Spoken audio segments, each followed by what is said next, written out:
Well, hello there, it's Darren here in Cramp Nothing. I'm in the shed checking out me spring onions. Now these are, I can get the label if I can find it, a ramrod spring onion. I didn't put a date on when I put them in. Anyway, so I did the experiment, if you remember, if I ever showed you, if I did a video, I can't remember. So basically I sowed the seeds, put them in the cup size, coffee cup, and then I put them in these.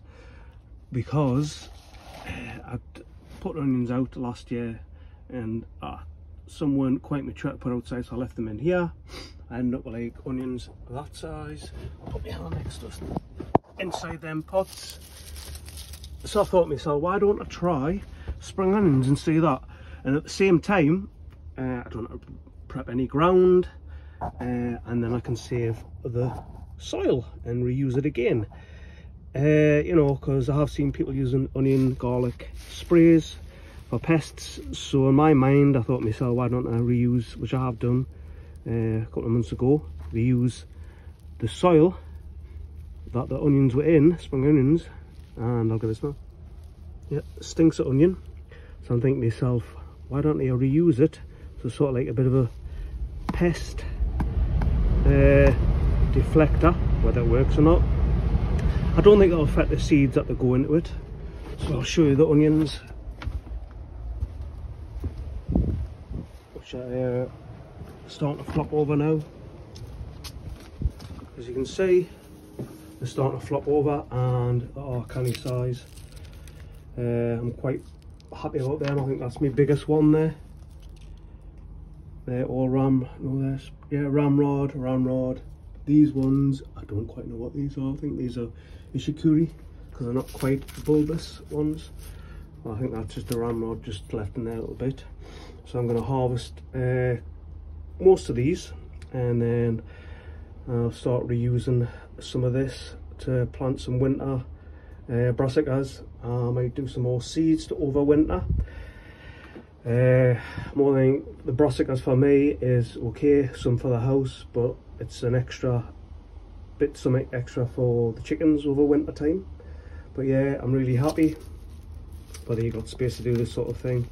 It worked with the trays underneath, so I wasn't wanting the tops so it could rot. Some have rotted, I think a couple, but more than anything, it's great using these trays. I think I got these when someone left, so fantastic.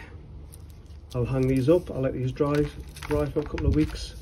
Looking at them, I thought myself, wouldn't they be lush as pickling onions? I know you get specialised. I'm growing some at the minute, silver skin pickling onions, but I'm quite sure any spring onion or any onion you could use. Maybe I'm wrong, maybe they don't taste the same, they don't quite go the same, but that's what I'm thinking of. Some lovely pickling onions for Christmas, or chop them up for whatever. But yeah, looking good. I'm really happy for that. The experiment worked. I hate having to prep an area and you can't put nothing in it, so I thought this way, considering I wasn't growing anything at the minute in here, that would be a fantastic idea to do this. Like I said, it's worked. It just shows you. I would say, oh god, I would say a good 10 years ago, I think I had these square boxes I had made, and I think I had 9 spring onions per box, and that worked fantastic. Like I said, I put some in here, and I had some spare, and I shoved them in here. And as you can see how big they are, I think they look like it better because it's obviously a deeper for the roots. These are the ishikuri. I had seen Charles Downing doing where you do multi-sows together instead of just doing one individually. You put like 2 or 3 together.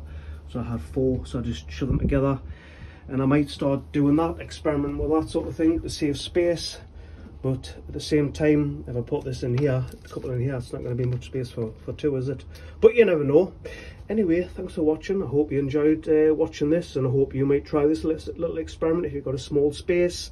It's fantastic to grow your own food with the way things are going at the minute.